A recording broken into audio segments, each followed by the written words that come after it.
With that, let me quickly start off by first running a little background of myself, introduce a little more of what I have done, and that will just set the context. Uh, I started off as a sales and marketing person back in 2003 with Reliance Communications.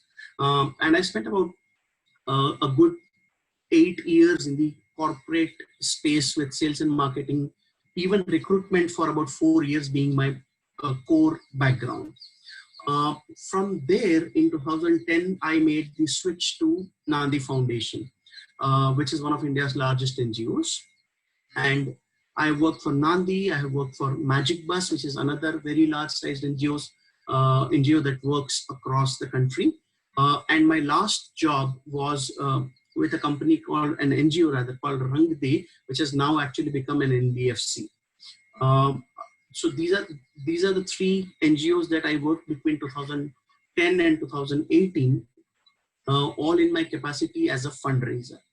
I have worked on fundraising from government sources. I worked on fundraising from private sources, corporates, individuals, HNIs, events, all kinds of uh, possible fundraising sources. And so currently I am in a position to talk to you about my experiences, what I have seen that works, what I have seen that doesn't work.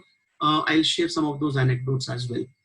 Um, in 2018, I started Dhriti Communications. That is what I'm currently running. Dhriti Communications is an attempt to help NGOs fundraise, because as a fundraiser, I always had this little trouble, which is lack of great stories, great communications that I could share with the donor. Because when I saw what my NGOs were doing and what their cause was, some of the work on ground was really brilliant. However, it was very difficult sometimes to articulate the change that we were making on the ground, and therefore fundraisers like me, who are the face of the company or the face of the cause, did not have enough ammunitions to fire at the prospects. And that's something that I felt almost all through, whether it was my stint at Nandi or Magic Bus or even at Range to a certain extent. And so that idea of having a communications company that will work for the NGOs and enable them was something that I definitely was thinking for the last 6 years. And I started Dhriti Communications for that same reason in 2016. Sorry, 2018. My bad on that. So that's my background. I know the communication aspect, I know the fundraising aspect, and that's what I'm going to share with you today. Before we start talking fundraising though, I want to also quickly have each one of you take maybe a 30-second, 10 seconds, introduce your name and what has inspired you to join this session. What do you want to learn about NGO fundraising? What do you want to learn from me or understand from me is something that I would just like to have a sort of a roll call and also an expectation, so that I can try and address some of those. So with that, I mean, can anybody start off and then we can take one after the other?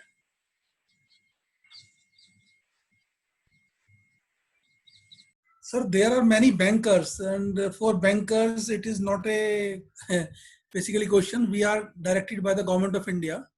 So this fundraising, I think few people are there from some NGOs. This session may be more helpful for them because being a public sector bank, we are directed by some guidelines and we are not supposed to raise fund from anywhere. Right. No, but if you are a foundation or if even you know NGOs, then you can definitely help them with this information. That we are doing. That we are doing. Sure. Anybody else? So can just all of you just take the mic, introduce yourself with your name, and just let me know what brings you to this course about fundraising and what is your expectation out of it.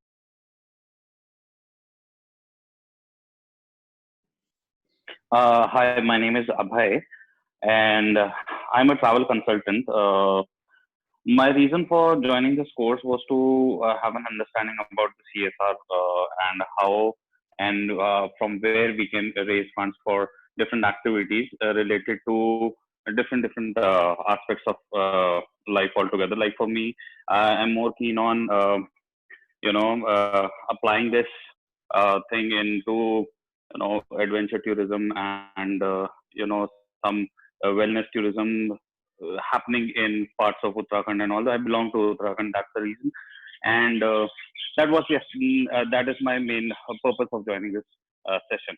Thank you.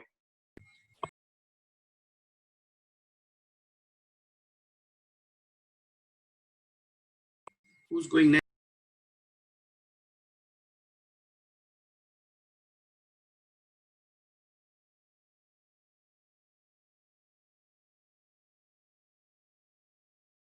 Okay. I think I can ask each person to share. Maybe I think Rajiv ji and Abhay have spoken. So can Hardeep, Nagesh, Priya, Dinesh, can you guys just quickly share some of your thoughts about this today's session, and then I can begin on the content. Yes, good evening. I am Dinesh Pruthi. I am also from State Bank of India, a colleague of Rajiv. So, as Rajiv has already told that fundraising is not in the purview of State Bank of India, but as an academic point of view, and what is the statutory guidelines about this, we will happy to know. I think Vijay is from an NGO. So Vijay, can you also share something from your side, please? Sorry, I was not able to hear you because I am in traveling. So once you repeat the question, I will definitely share. Yes, my question was very simple. What brings you to this session today where we are talking about fundraising for NGOs? Okay. So expecting, what I am expecting, right? Okay. So basically, this is a need of every organization, every social organization, that they required a good strategy to execute for noble cause, as well as they required a good team. And the important task is fund. So I think fund is the most important thing right now. And today there is one good opportunity from CSR point of view. That we heard that more than thousands of companies are working in CSR, and there are more than 18,000 crore rupees available for CSR. But my main expectation is our small NGOs, they don't have good connectivity with corporate. As I am a part of Maha Federation, so we have more than 1,500 social organizations in Maharashtra. We are working for them. We are working for their capacity building and empowerment. And they don't know how to approach corporates, how to prepare project reports, how to find out correct connectivity to apply in corporates. So I'm expecting such type of knowledge which can help us to achieve our social objectives. Thank you. Excellent. Thank you. Thank you.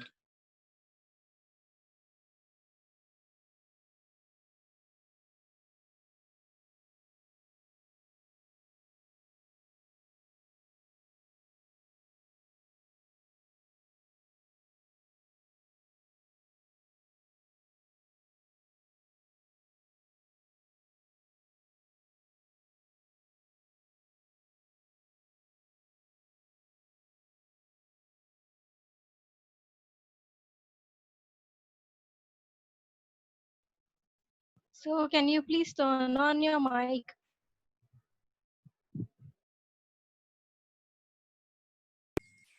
I'm sorry about that. Sorry, I probably went on without the mic.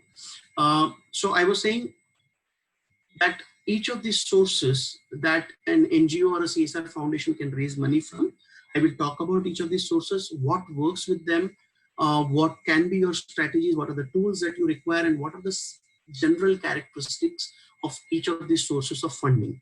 And we can probably take a few questions midway whenever you have a question, please unmute your mic and just let me know the question. I think that will be the best way we can progress. So as you can see on the screen, there are 6 large sources that NGOs across the world, across the country, have been raising funds from. And they are the government, they are institutions, the donor agencies, of course the corporate, the CSR being one of the largest funding kitties these days. And then we also have individuals who've been giving to charity as philanthropists, as a small donation for eons now. And then there is a lot of opportunity in both events as well as earned income for NGOs and for CSR foundations. So let's start talking about each one of these separately and understand how they work. So let's begin with the government. And I think, in my opinion, government is probably the biggest NGO in the country.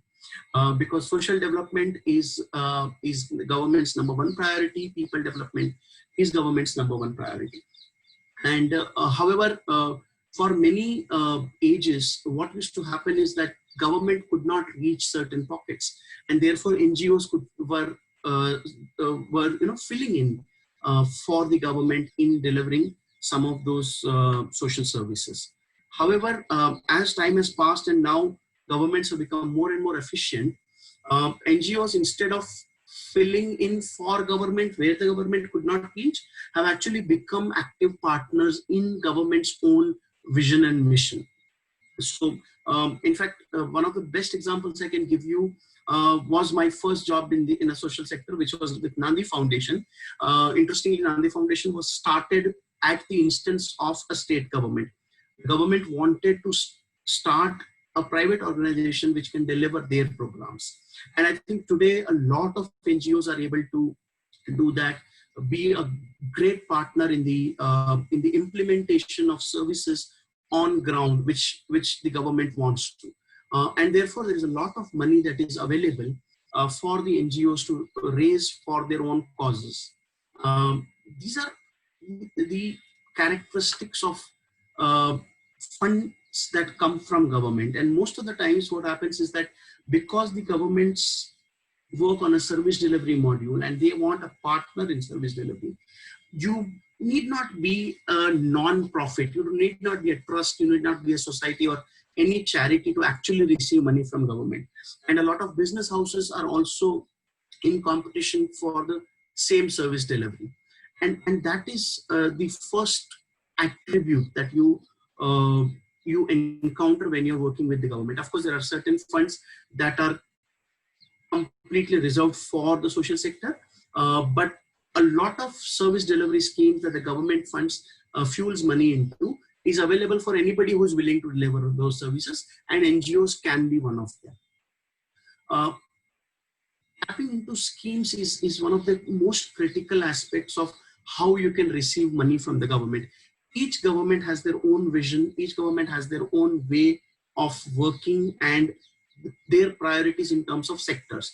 For example, back in 2010, when I started working in the social sector, one word that we used to hear all the time was Bimaru, which was used for the states, Bihar, Madhya Pradesh, Rajasthan, and Uttar Pradesh, I think. And they were supposed to be the states where social development was weak, and therefore it was the need of the hour to invest in social indicators in those states. Today we don't hear Bimaru so much. In fact, with the new government, the current government in place since 2014, and I think maybe about 3 years back when they started off on this aspirational districts program, now we are hearing about those 100 aspirational districts. So that's the geography that today's current central government wants social development to be focused on. At some point in time, it was Bimaru states, and every single point in time, you will see a state government or a central government having a focus area, a focus district or a focus state that they want to work on.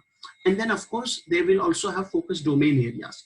So if you look at today's government, you know that sanitization is one of their largest programs. So with the Swachh Bharat mission, since 2014, government has been pushing everybody to build toilets, build sanitation systems.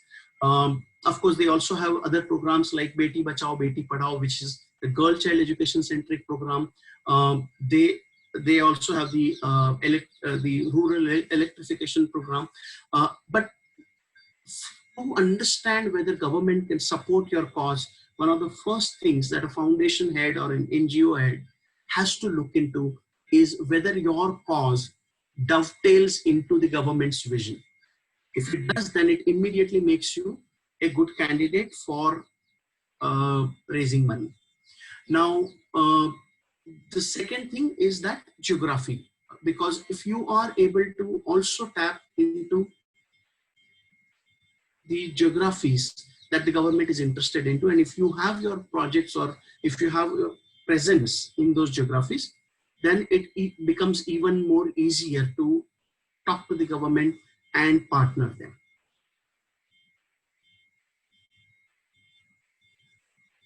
Okay, sorry, I was just taking some disturbance.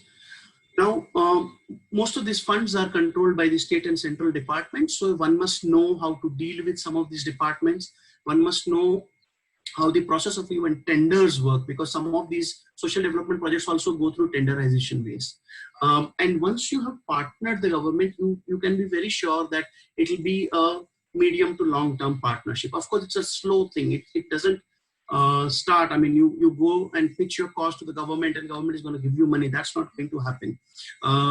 But once it does, then it's a long-term partnership. So it's a slow process. You have to be at it. You have to persevere. You have to be patient. But once the government partners you or you partner the government, then that partnership can go a long way.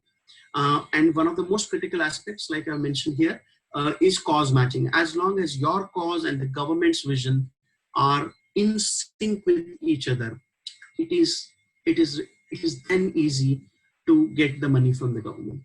Now, some of the players from the government side who are spending a lot of money, and every budget, as an NGO fundraiser, I used to sit down and note the amount of money that is being allocated to each of the schemes.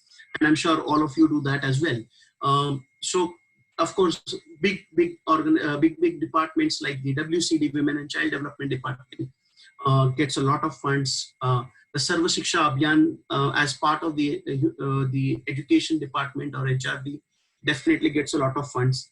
The Sanitation Department, which is now a great focus of the current government, ICDS as part of both WCD as well as in connection with the SSA and education, gets a lot of funds. NACO was one of those organizations or departments that was certainly focusing on HIV and other things, and therefore had a lot of money to give for awareness and on-ground work. Skill building, so the whole Skill India campaign also has a lot of funds for on-ground implementation, and therefore the skilling or the youth affairs ministry also is a great place to look for funds if your cause is youth development or skill development. What are the tools that one needs, or what are the sort of eligibilities in a sense to receive money from the government? And one of the most important, of course, is that your NGO or your foundation has great compliance. You need to have all your registrations in place. You need to have all your credibility in place, the annual reports, audited financial statements, all of that. And off late, with the Niti Aayog coming in with the Darpan portal, which is the empanelment portal for all NGOs that receive money from the government, you need to also have that vetted from your side. But of course, alongside that, you also will be greatly benefited if you have good published annual reports that talk about your work, that talk about the impact that you're creating on the ground. A good website also goes a long way in telling people about your work and the impact that you're generating. So these are the basics that any good foundation or NGO needs before they think about raising money from the government.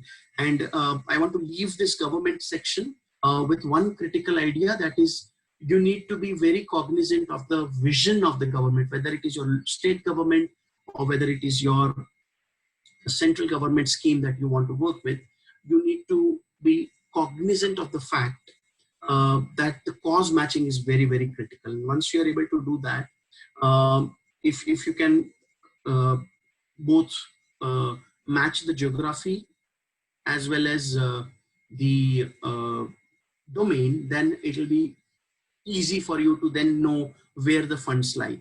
I have one quick chat that's come from Arvind, which is the link to the portal. So the Darpan portal is basically on the Niti Aayog website, and I will share the link on the chat in some time once we have a break or something like that. But it's a very simple thing. You can just Google search the Darpan or Niti Aayog, and you will still get to that portal. And every NGO, everybody who wants to register something, who wants to receive funds from the government, must be registered with this portal. So that's the government part. That's the basic of how government works, and this basically just touching the absolute top of it. But this is something that you need to first know before you think about getting money from the government. Now, another extension of the government, which is not quite government, but is owned by the government, is the PSUs, the public sector units or the public sector enterprises. And because they are engaged into business activities, they have profits, and therefore they have CSR budgets, and they also are a great source of funding for all kinds of causes, including NGOs and foundations. However, they do not quite behave exactly like a government, and they also do not quite behave exactly like a corporate.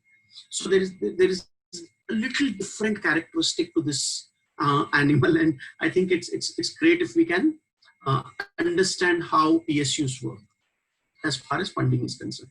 So one of the first things is that PSUs have huge funds that are available, because they are, a lot of them are profit-making enterprises, especially the Maharatnas and the Navratnas and the Mini Ratna category PSUs definitely have a lot of money in terms of spending for the society, for the community.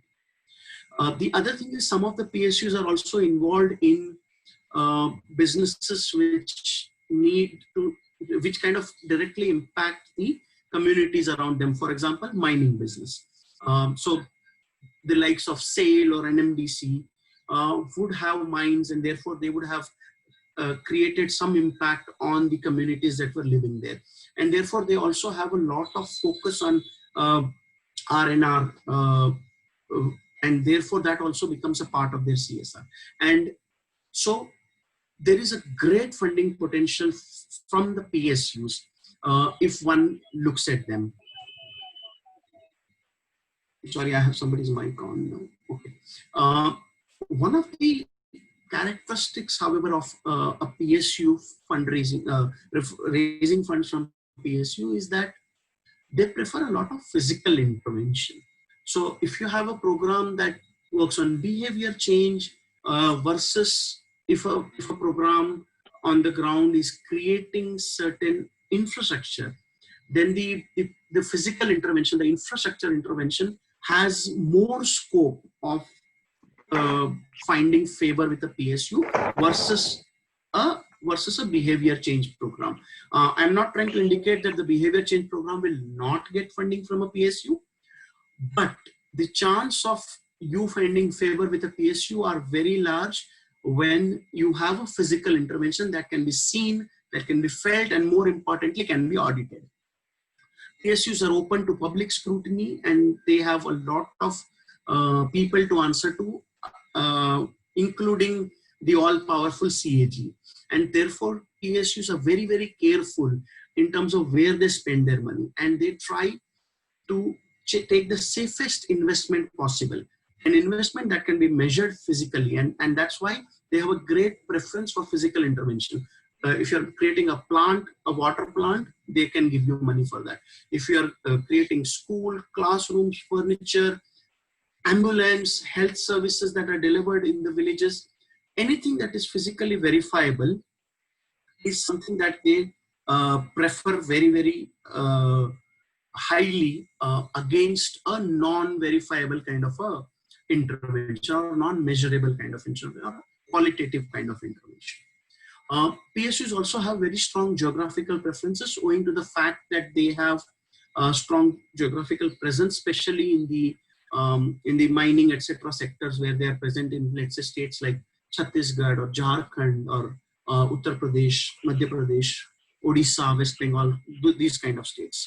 And so they, whether it is a factory, whether it is a mine, whether it is a corporate headquarters of the PSU, they are very interested in ensuring that the, the intervention works with the communities that are nearby their areas, so that their visibility can also be extended. There is a great competition sometimes with the government itself when you want to raise money from the PSU. And I'll give you a very simple example which everybody knows of. Sorry, I'm getting a little disturbance, I think, from Nagesh's mic. Nagesh, can I please request you to mute your mic? Thank you very much. So I'll give you one example of how there is competition with the government when it comes to raising money from PSUs. On the Independence Day of 2014, the Prime Minister of the country went on the Red Fort and said, I want everybody to focus on building toilets. And so not just PSUs, but of course PSUs did this very well, was that they diverted a lot of their CSR money to building toilets.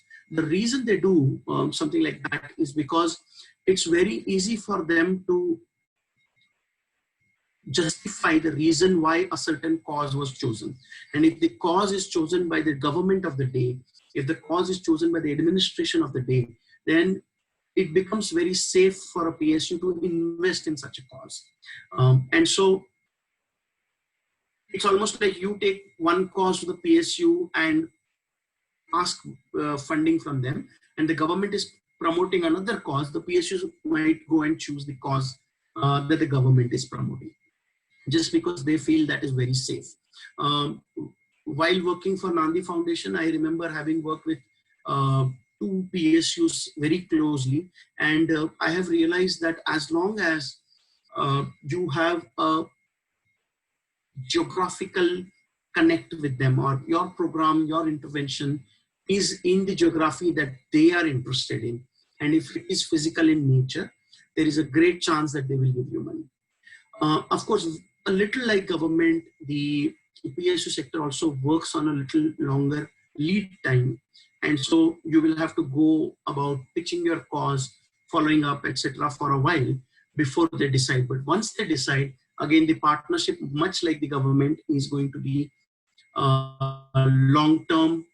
3 to 5 years is an easy kill for any PSU funding you. So if you have programs that run into 4 or 5 years, making change on the ground, PSUs can be a great source of funding for any of your interventions, as long as those 2 points are met. Now, I, of course, cannot physically list the names of all PSUs on a PPT slide, but you know the larger, bigger PSUs that are working on social development across the country and have very large budgets to support many causes.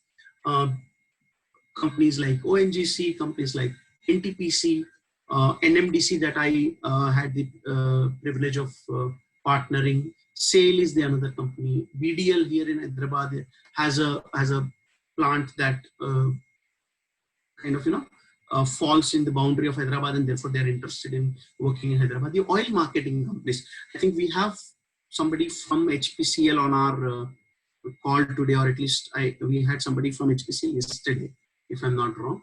And so oil marketing companies are also having huge budgets on CSR, and because they are spread across the country, they will be interested in almost all the regions, all the states of the country. So that's what you can look at. Those are the companies, the Navratnas, the Maharatnas, and the Mini Ratnas for sure, but other PSUs as well. Again, very much like how it is with the government, you need very good compliance as far as a PSU fundraising is concerned. You need your annual reports, you need your audited balance sheets, you need your registrations and all. You also need empanelment with Darpan nowadays to raise money from the PSUs. And about, I think, 5 to 7 years back, there was something called as the empanelment with the CSR hub, which was situated at TISS, Tata Institute of Social Sciences in Mumbai. And all PSUs had mandated that any NGO applying for funds from them need to be registered with the TISS CSR hub. Now that mandatory requirement is dropped because Darpan has come in.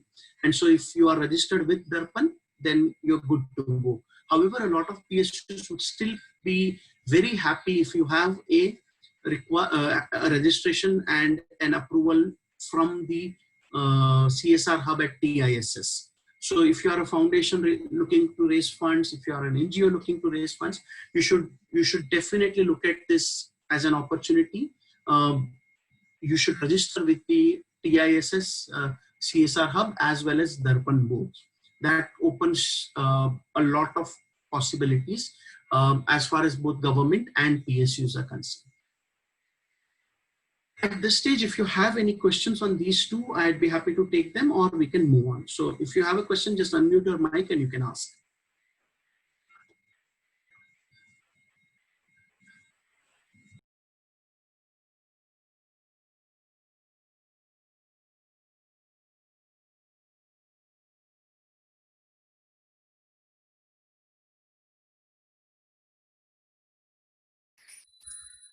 Sir, is registration on Darpan is mandatory for PSU, for the NGOs to get the funding from the PSUs or Government of India? True, that is right. Darpan registration is now mandatory both for government as well as PSUs. And PSUs are also preferring if you have the TISS registration too. TISS registration? The CSR hub at National CSR hub at the Tata Institute of Social Sciences. Okay.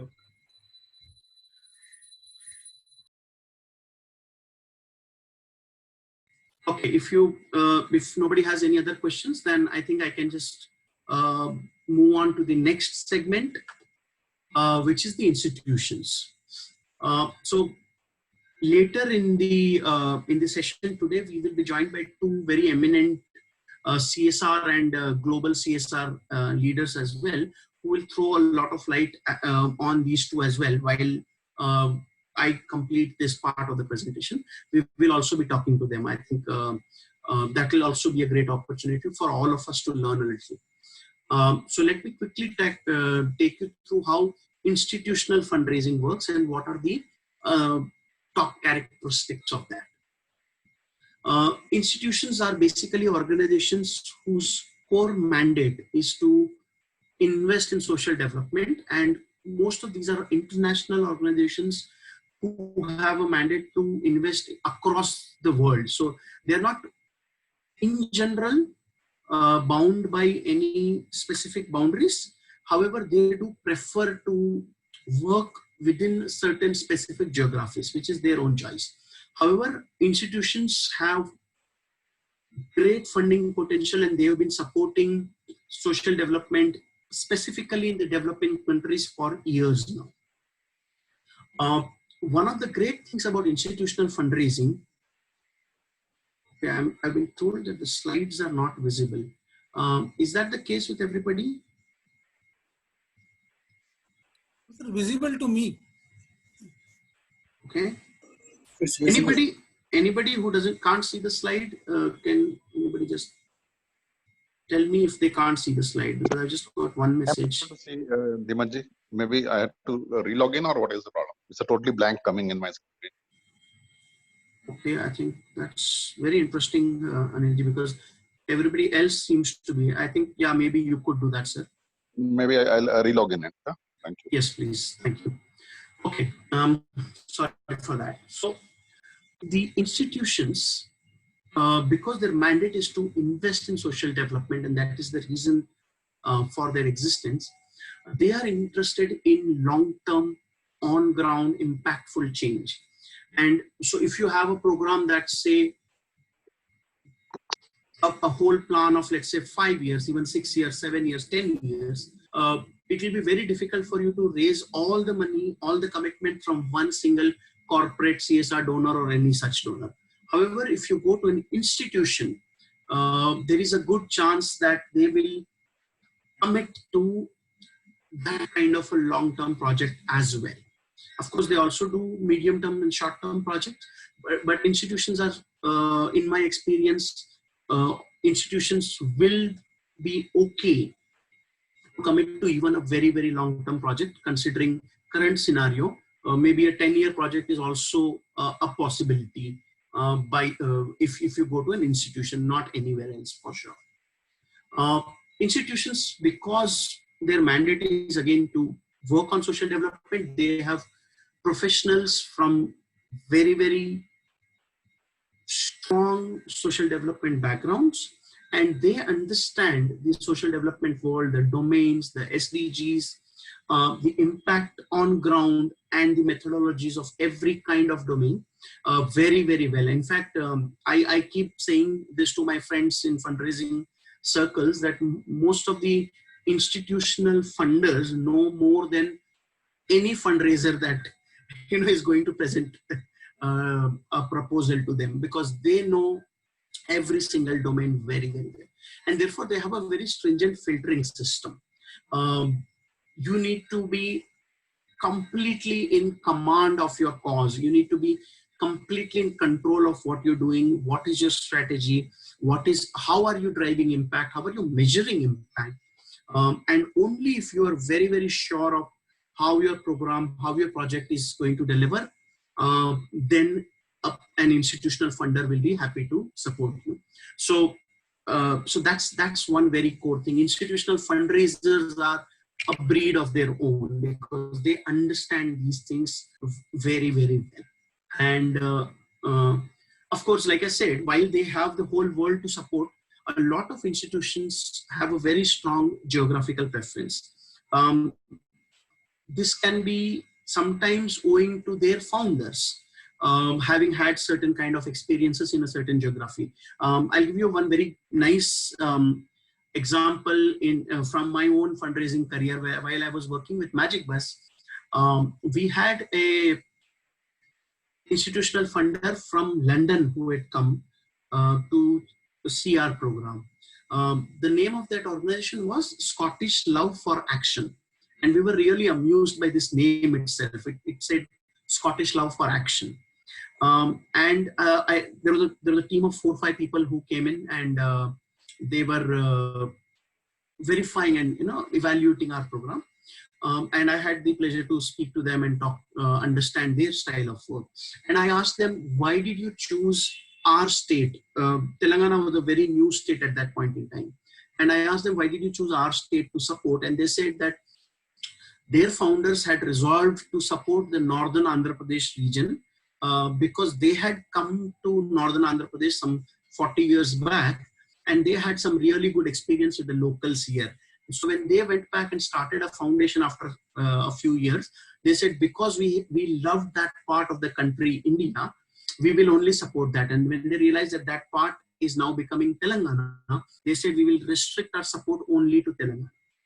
Now, there are family-run foundations, there are legacy foundations, there are international funding agencies like the USAID and DFID.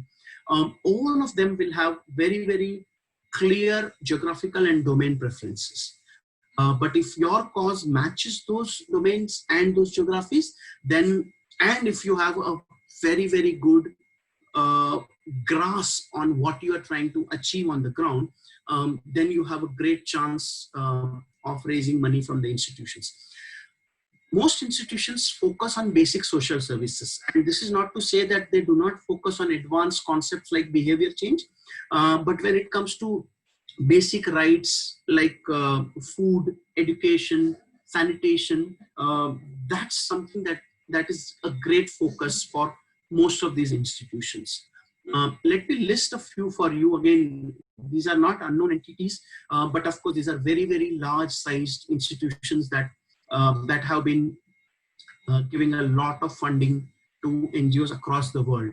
Of course, the two largest that every NGO, every CSR, and every foundation person will know are, of course, DFID and USAID. Bill and Melinda Gates Foundation is another one which is these days investing heavily in the healthcare sector. I have had collaborations with Michael and Susan Dell Foundation as part of my stint with both Nandi and Magic Bus. Back in India, we have the Tatas, we have APPI, as in Premji Philanthropic Initiatives, run by the founder of Wipro. So there are a lot of such institutions that are interested in good social funding good social developmental projects. Just that one has to be very, very clear about your own impact before you approach them. The other set of foundations that I've listed here are the family legacy foundations. And I don't have names of these, but across North Europe, across North America, and even to a certain extent in Australia, you will find a lot of family legacy foundations. Some rich person passes away and they leave a tangible sum of money so that it can be managed by a trust and invested in social development. Some of these foundations have great focus in countries in Africa and of course in Southeast Asia. So if you are able to figure out, and this is something where a certain amount of patience, a certain amount of research mindset will be required, where you sit down on a computer and actually hunt for foundations who are interested in your domain area and your geographical area. And then you start understanding what they need. Now, again, you will need great compliance here. You'll need all kinds of registrations. You'll need FCRA specifically to receive money from any of these international foundations. So if your NGO or if your foundation does not have FCRA, then that's something that you must consider. You need your annual reports. You need your website that talks well about your cause and all of that. One of the extra things that you will need when you come to institutional fundraising is an LFA, a logical framework analysis, or a log frame as it is colloquially called in the development sector circles. This is something that will kind of become the pillar on what you will be judged on. And if an NGO, if an institution chooses to support any of your causes, one of the key factors that they will consider is what is your LFA saying. So let me give you a quick half-a-minute background. I'm sure some of you working in the CSR already know what an LFA is, but just for the benefit of the overall session, you need to divide your program into parts and clearly state what is the problem statement, what is the challenge that you are trying to work on, what are the activities that you will conduct and how many for tackling that challenge, where you're working, etc. What is the input, which is your activity, what is the output, which is how many people will participate in your activities, how many people will, how many sessions will you do, or whatever your cause is, how many, let's say, how many schools will you reach, those kind of outputs. And then finally the outcomes. And this is where one must have a clear understanding between what are outputs and what are outcomes. And I'm sure Dr. Upadhyay's session on measuring impact must have taken care of this. But one needs to be very clear about what are the outputs, what are the outcomes. Outcomes are the long-term behavior change or changes in the human development indices that you can talk about. So I'll give you one very nice example. World Bank had supported one of our projects in Nandi Foundation. We had a small 200 village project in Ratlam district of Madhya Pradesh. And so when we had done the LFA for that, some of us had predicted that the average height of children would increase by a certain number because of the intervention on nutrition, or the average weight of children across that 200 village segment versus what is today will increase by a certain number. So that kind of outcomes are something that you must be able to forecast and then also have a way to measure some of those. So if your cause makes a societal change, makes a change on a larger community level, then you need to include that in your LFA. And of course, these short-term outputs, which is so many people will participate, so many people will get benefited, so many kits will be delivered, so many rations will be delivered, or whatever your output is. But the differentiation between outcome and output is something that an institutional funder will definitely ask you for. If anybody has any about institutions, I can take them now. Sir, I have a question regarding LFA. Please. Yeah. Sir, if there is like entrepreneurship or enterprise development training program, so how could we design the LFA for it? So if you have an enterprise training program, which means you are getting people trained and then they can start their own businesses and enterprises? Yeah. Okay. So your input is very clearly what your training material module, or how many trainings would you do, how many people will you reach, all that is your input. Your output is the number of people that attend the training, pass the training, graduate from your training. Yeah. And your outcome is where you can reliably predict how many people you moved out of poverty, if that is the case, or by how much did you change family incomes. So you could say that somebody coming from a below the poverty line, let's say are whatever 32 rupees a day into 5 into a month kind of a line is there, which is about 10,000 rupees a month. So if you say that here was a family whose income was at 10,000 rupees, or whose income can be at 10,000 rupees, after joining our program, they have now moved to a low income bracket out of poverty, or how much of a percentage their income has grown by. So that is something that you need to know about your program. So if I consider this as an outcome, so like what I have studied or read somewhere also, that when we say outcome, it has some like quantity. Generally in Indian perspective, generally we measure mostly in quantitative outcome. So if I want to measure also the qualitative outcome, so how could it be included in as a part of LFA's outcome, or how could it be done? So you're right when you say that most of your outcomes have to be quantitative, because they have to be very, very measurable. But if you want to do a qualitative outcome, then you have to also figure out how to measure it first. Because unless it is measurable, you can give any number of anecdotal evidences saying, here are 20 people who think really great and have got jobs and are very, very happy, or have started enterprises and are very, very happy. But if numbers cannot prove that their income levels have risen or they have come out of poverty, then that's not a measurable outcome.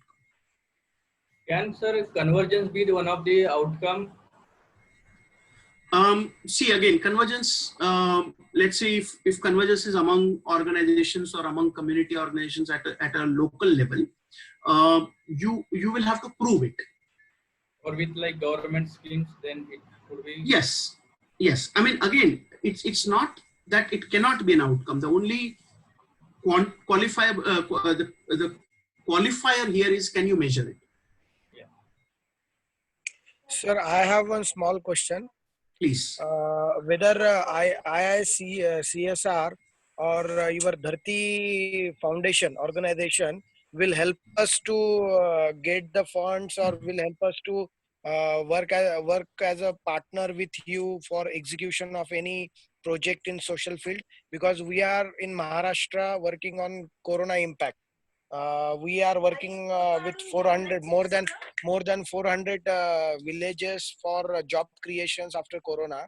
So is there any chance directly with work with you to raise the fund for Nobel cause?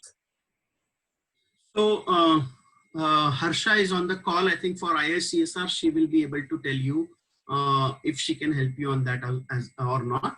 As far as Dhriti Communications is concerned, which is my entity, we can help you set up your fundraising. We can help you in setting up toolkits that will eventually raise money for you, but we will not directly raise money for you.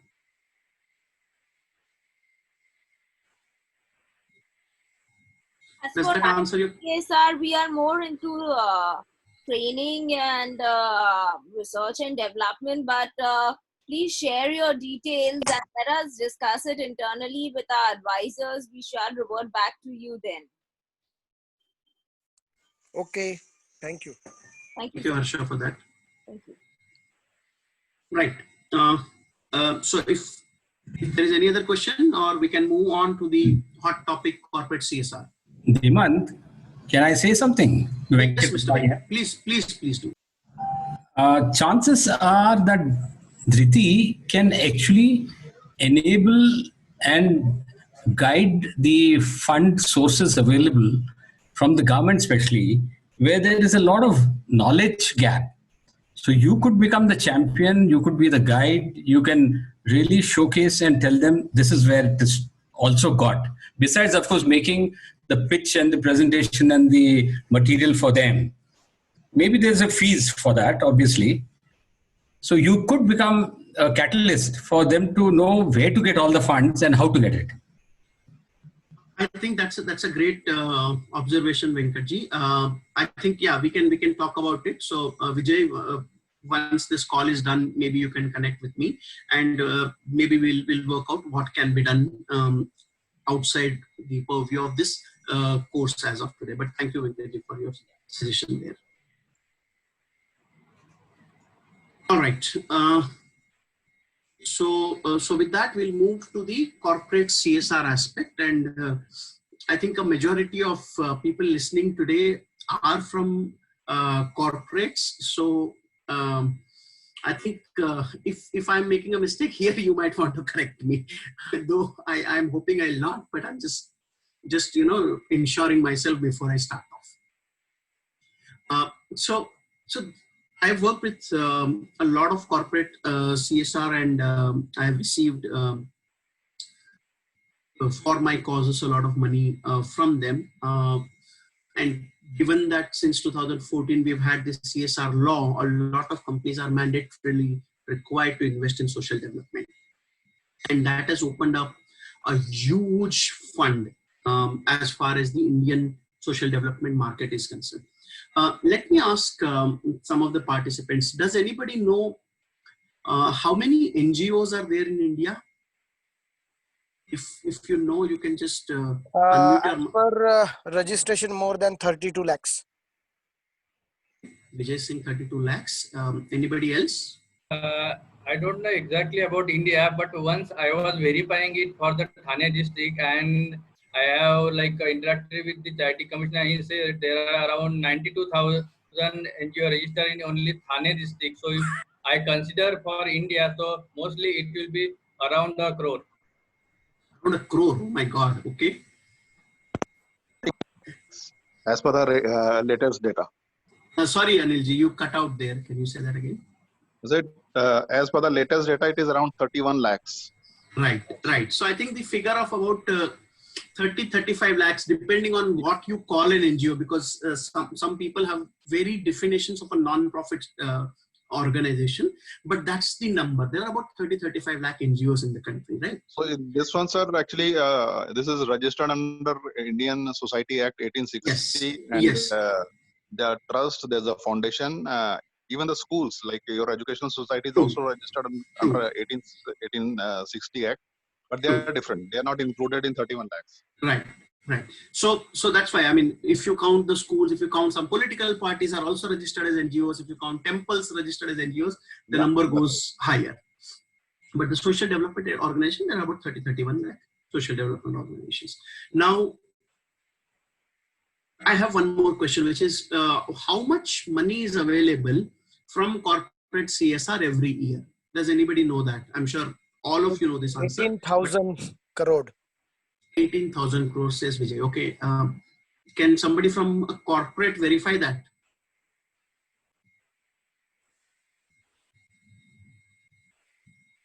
See, under CSR, the total estimated actually what we did in the survey in the 2013-14 was more than 20,000 crores. But in the Okay. last, say the latest data which is saying is around somewhere around 10,000 plus crores, which was spent in 2019 and 20. That the last figure. So it is not less than, it is not more than 11,000 crores. But Spent. it's not, Okay. Anybody from a corporate who wants to say anything about this?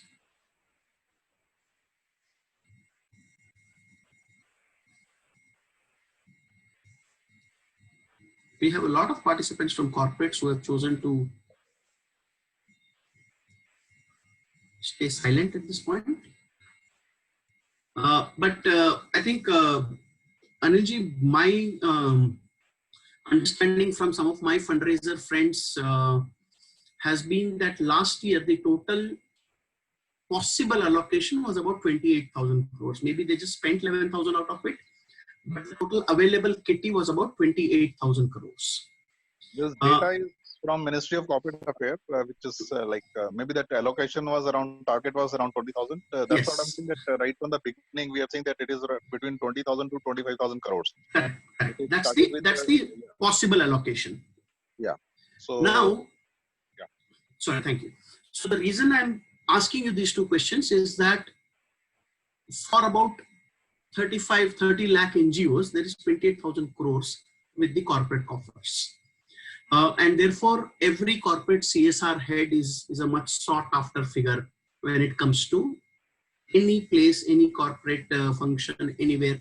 Corporate CSR people are raided by our NGO fundraising friends saying, "Kuch paisa de do." And that's true because at each door there is a lot of competition. There are a lot of NGOs knocking on corporate doors asking for money, and of course the kitty is growing on a year-to-year basis. But there are a lot of NGOs. So if you are an NGO, if you are a foundation who wants to raise money from corporates, here are a few things that you need to know. One is that a lot of corporates have very large CSR budgets, and therefore they can give large fundings.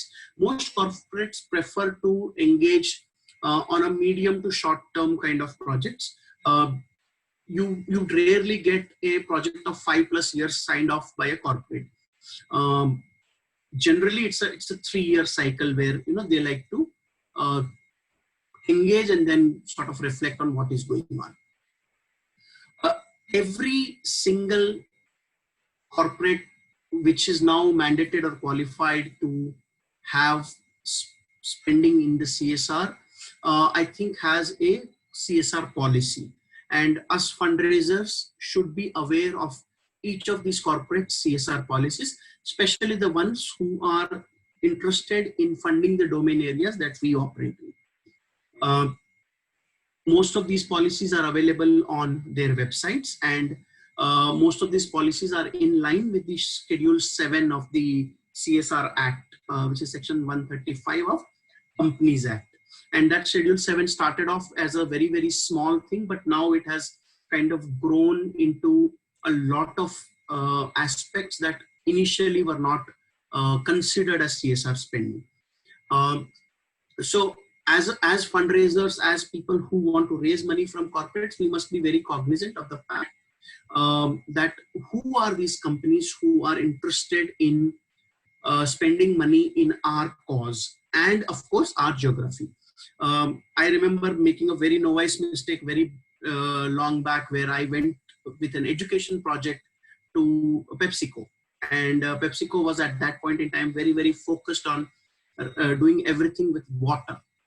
And so from the gate, I was sent back saying, we don't invest in education, at least not at this point. Now, that's the mistake that every one of us should avoid. We must do thorough research on every single CSR entity that is interested in our domain area, and understand what are the domains, what are the geographies that they are interested in. And then that match of cause as well as geography will come into play. A lot of CSRs these days have understood this, rather a lot of corporates have now understood the CSR aspect. 2013-14, when it was new, not a lot of people knew what to do, so they just kept parking funds for a while.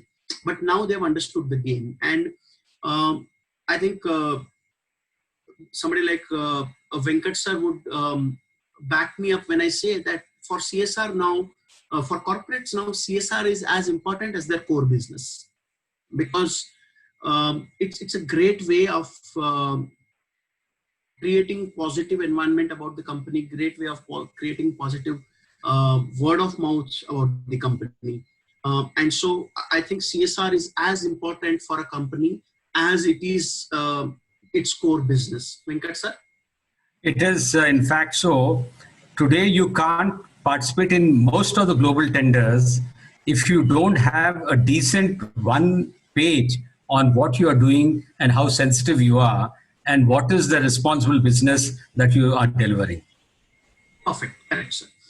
It also has a very positive rub-off on the brand. So Yes. developing the brand equity is itself the intrinsic need of any company. So they've realized doing good and good business go together.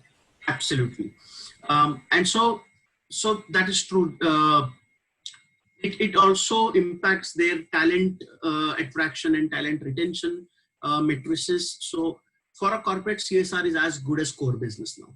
And so what a lot of corporates are also doing is aligning their CSR policy with their business needs. And I'll tell you one example from, again, my experience as a fundraiser. I won't probably name this company, but I remember talking to one company that worked in refrigeration and air conditioning. And again, I was pitching my regular education, livelihood kind of stuff. And they said that their core focus is to create livelihood trainings for fridge and AC mechanics only. And that's what they want to invest their money. And I realized that because the company themselves were into refrigeration and air conditioning, they found it so greatly sort of, dovetailing within their business that they create more AC and fridge mechanics, because those will become then their brand ambassadors in the market. And tomorrow, if somebody like you or me or want to buy a fridge or air conditioner and we go on to a mechanic or somebody who knows about it, who has been trained by that company, they will refer that company. So it's almost like a value chain that they are creating, a set of brand ambassadors. The beneficiaries kind of become their brand ambassadors. So this is one case that I'm sharing. But one must be cognizant of the fact that most CSR, most corporates are now aligning their CSR policy with their business needs. And business and philanthropy, business and charity are no longer two functions. They are kind of part of the same tree. So every NGO, every corporate foundation who is trying to raise money from corporates must be aware of this fact, that alignment must be there. And you should see how you can create opportunities where that alignment happens.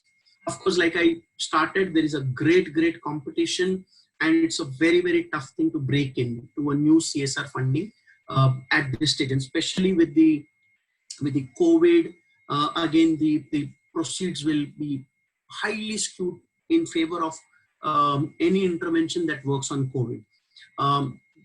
That said, it's not that an education, non-COVID education kind of intervention will not receive money, but it will get tougher as the days go by. This is, again, large companies, large budgets. The top 500 companies in the country today have official CSR policies, and so you can look at those as your funding partners as far as cause, alignment with business, geography. These three are ticked. It's like a GPS system where all these three circles have to intersect. What does your NGO or foundation need to impress upon the corporate CSR? Of course, you need your compliance tools, reports that talk about it, and you need two more things, which is one, the pitching tool. So as far as CSR is concerned, now you're dealing with a corporate. And when you're dealing with a corporate, you're talking about communication, you're talking about presentation, you're talking about tools that look good as well. And so you need a good PPT, pitch deck, slides. You need a great brochure that you can talk to them about, you need all these marketing materials because you need to have them understand your cause and also be impressed by your cause. And of course, if you have an idea of a cause marketing where they can market your cause and as part of their regular marketing plan, then that becomes a very strong association. I'll give you one quick example there as well, which is that the Shiksha Abhiyan or the Shiksha program of the P&G company, Procter and Gamble. So they had run a campaign which said that if you're buying a P&G product, a 50 paisa or 1 rupee from their campaign will then go towards a fund which will work towards setting up schools. Coca-Cola had such a similar campaign, which is called the SMS campaign or the Support My School campaign. So every time a company can sell products or market itself and also have a cause kind of dovetailing into it, that becomes a great opportunity, both for the cause, both also for the CSR. And so if you have that sort of a scope, then definitely that's something that one as a cause must consider. Sir, is it ethical way of doing selling their product linking with CSR activity? Let's say it's you are forcing people and just you are using their emotions for benefit of your business. Well, they are anyways going to market their products. I mean, I have a lot of corporates on this call, so I don't want to name one. But don't you think corporates anyways market their products in any way that they deem fit? So if through that marketing, if a cause is being supported, I really don't see anything wrong about it, and especially nothing unethical. Actually, in that case, you are not comparing the product because two companies may be making different type of products. But Right. if another company is making superior product, even then they are not advertising like that they will spare some money for the benefit of particular cause. Right. Because due to emotions, people used to buy inferior product also just for this reason that they will spend some money for that. Well, we live in an increasingly capitalist world, let me say that. And let me also say that the choice essentially lies with the consumer. So if a consumer chooses to buy product A over product B just because 50 paisa from there is going to cause, well, that's the consumer's choice.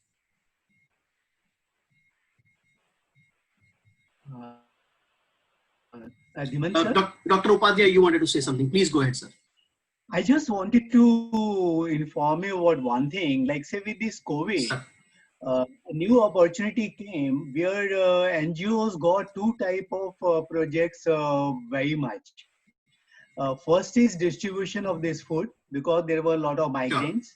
So practically every corporate wanted to spend money on that. And since they didn't have local reach, so a lot of NGOs got this opportunity to work with the corporates. Like the one which I chair, the DNR Foundation, we have distributed about 6 lakh food packets. Another thing was in livelihood, where because suddenly there came this whole need for masks. And self-help group women, especially with the Arvind Mills. Arvind Mills is spending crores of rupees with self-help groups to make masks for government and for the market also. Sure. So I think these are the type of opportunities which come with time. So at this point of time, like say in future, a lot of money is going to be spent on health, whether you like it or you don't like it. So that's where the opportunity is. Absolutely true, Dr. Upadhyay. That is perfect. Thank you for that. So yes, so cause marketing is very, very critical, and given the events of today, which is today we are fighting with Corona, 6 months back we are fighting with something else, 6 months down the line the situation could be different. But given the particular day's events, the causes can change, the marketing can change, but every NGO must be cognizant of the fact that there is an opportunity where you can market your cause and they can market their product, and that you can together support some of those implementing projects that are happening on the ground. Now, I have with us on this call Dr. Michael Hopkins. I think he's joining us from Nairobi. He's generally based in Geneva, but I was given to understand that he's currently sitting in Nairobi and he has joined us from there. So welcome, Professor Hopkins, to this call, and thank you very much for sharing your valuable time. I think maybe I can ask a couple of questions to Professor Hopkins, and all of us on this call will be benefited by his knowledge and acumen about the CSR aspects. Professor Hopkins, welcome to the call. Hi, nice to see you all. I've been listening for the last 5 or 10 minutes. Very interesting conversation and what you've been saying, and especially about the CSR law in India. I'm interested to see how it's moving, and it kind of fascinates me. It's not something that I would have recommended originally, to be quite honest, because what happened is that it looks like it's a new tax for companies. And I remember 25 years ago when I first got into this area, companies would avoid me because all you want is to tax us and spend it. We're not interested in that. So I've been enjoying your discussion. How do I say your name? Is it Dhimant, is it? That's right, yeah, Dhimant. It's always got a French saying, Dhimant. You could do that. Very nice.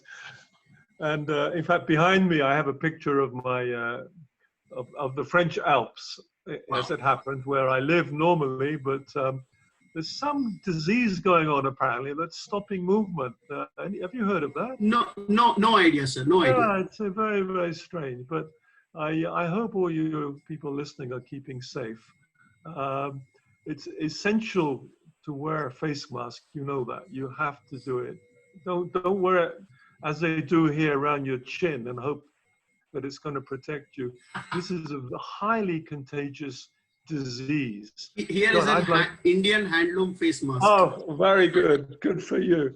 I'm very worried when I see young people here and elsewhere, even United States, when I see people just playing with fire. And I'm like you, I don't particularly like wearing a face mask, but I've now been wearing one for 3 months, except when I get in front of my computer. Same here. Yeah. But it does really help save illness and also save lives. And whatever they say about it, I heard a statistic this morning, just now in fact, that it's 4 times as dangerous as flu in terms of mortality rates, 4 times. In a sense, maybe you can live with that. I think it's an additional risk that I don't think, and I would not recommend you to, or everybody listening, please do wear a face mask when you're with people who you don't know. And then this idea of social distancing, which I know is difficult everywhere, not just in India, I know, but it's important as well to keep out of, and I'm always lecturing people when I'm wandering around here. My wife was always telling me off and said that, why are you saying that? And I say, I can't stand it. I hate to see people injuring, putting themselves in danger. I've always hated that. And it's not, I always say it's not about me. I'm fine, I can look after myself. But all these other poor wretches, come on. So anyway, Dhimant, well, I've got off the subject. Sorry. No worries. I think what you shared is critical and important for everybody. So let me ask you this question, Professor Hopkins. From your experience between how Indian CSR functions and how global CSR functions, do you see any specific differences, especially from the point of view of an NGO or a social development organization who wants to raise money from them? I think, yeah, there's a major difference. India is special in a lot of ways. Um, I can never get over the fact that in your country, 1.3 billion people. I mean, I think it would take you your whole life to count that far. So it's an amazing, rich country. Very variable, brilliant people everywhere. And I've always been a little bit frightened to be engaged with your country. And I remember when I was at the Institute of Development Studies in England, when 25, 30 years ago, and everybody was working on India. And I said, God, I never met an Indian who was not smarter than me. I think I'll go and work somewhere else. So yes, I think what you're doing, and Harsha and I have been discussing this for many years, and certainly elsewhere, when I talk with NGOs, I ask them generally to look at the sustainability of what they're doing and to see whether you could not become more of a social enterprise. And I know it's very, very difficult for some, and I'm not saying that every NGO should be, and especially some NGOs that really are doing, and in fact, so many are doing a fantastic job. The problem with NGOs, of course, is that they can only really tackle a little bit of the problem. So I've always argued across the world with NGOs to have three aspects. The project itself that you're so keen on, and so many wonderful people who've been working on these things and helping people. But quite often it's only a few people. So I call that the micro part of the NGO operation, which I think should be 30 or 40%. But there's other two aspects which I think are key. And these I call the macro and the meso. So I call this a 3M approach, and I've been arguing this for probably 20, 25 years. The M for macro is the policy approach. The thing is that many of the things that NGOs are doing should really be done by the government, and they're not doing it. In fact, my question to you, and I wrote it down as you were talking, possibly that NGOs do better work than government. In fact, generally, when I've seen NGOs, they probably do. But therefore, should government be left out of the picture? And I don't think so. Because I think that the management part of what NGOs do should be discussed with government in order to make government better at doing these things. Then the other thing that governments have a lot of problem is going from policy to action, to the micro level. And that's what I call the meso, the link between the macro policy, what you would like to do, and how you go about it. And I think a lot of work should be done there. The problem is it doesn't look so attractive.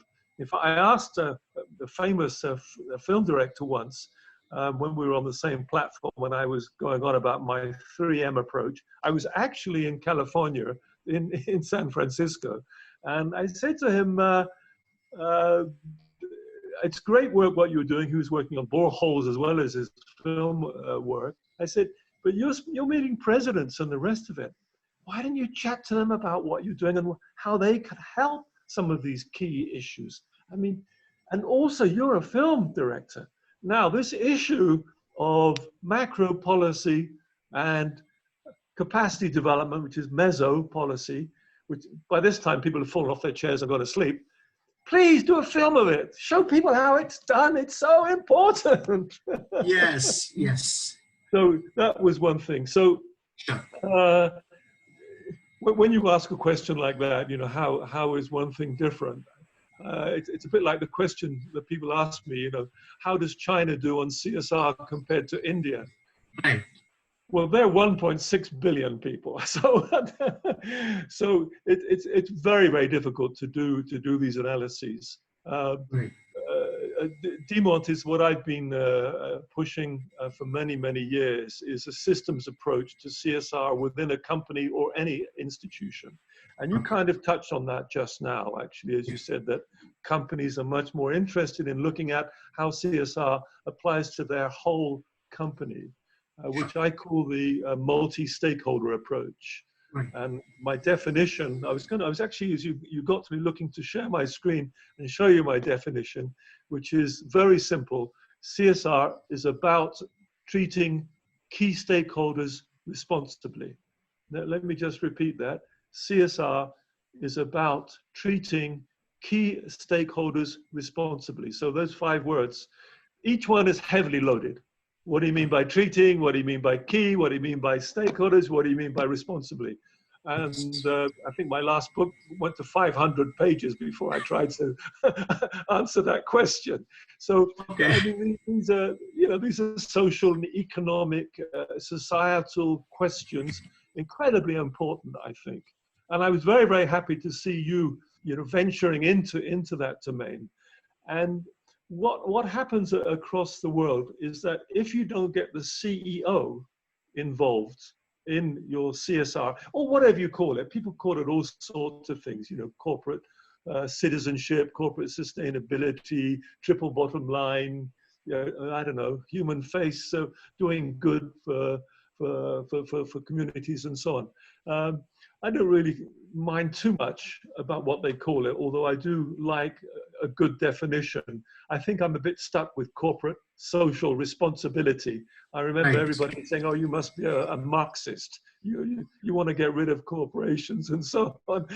And I say, no, I treat social like social science in a school, in a business school, which would cover social, financial, economic, and environmental as well. So this is when I get into long talks. And please, Dhimant, tell me to be quiet when I get there. I really did not want to interrupt, but yes, it will be great if you could add a couple of points about how the NGOs, the social development organizations, can look at CSR in India versus what is outside, and maybe if you can take half a minute to explain before we can then get on to the rest of the presentation as well. With the NGO world, in fact, I just set up one with colleagues in London called the Institute for Responsible Leadership. So we're struggling with all the issues that people around the table, if they're in NGOs, are struggling with, which is raising funds. What's the purpose? What are we trying to do? What's our business model? And all the rest of it. And as you said yourself, as I listened to that, is do proper research.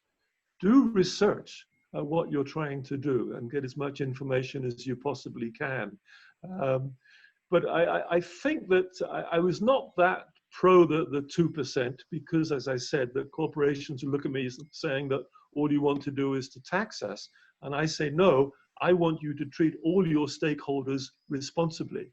And those would be the chairman of the board, those would be your managers, there would be your employees, and then outside, that would be your suppliers, and the local communities, of course, key. And this is where, if you look at NGOs from a 2% tax point of view, it's normally the community part of the CSR of a whole company. And companies are looking, and as you said, they're interested because of the business case, is that they want to be viewed better. Sure. And I think there's nothing wrong with that. You might say that's selfish. They should be helping those poor people and not caring about that. But business, of course, have got to survive. And some of us don't like the word profit, but you need profits in order to save and then to invest. So the question is how you make profits. And Dhimant, I'm telling you to suck eggs. I know you know all this without any issue.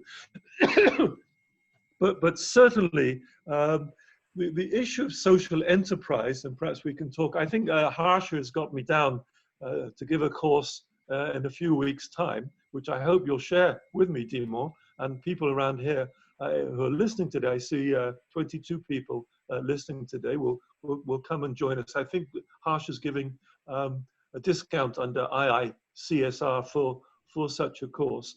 And she'll also guide me more precisely, stop me going off all over the place. You know what it's like, Dhimant, when you're enthusiastic about a subject. Yes. So I think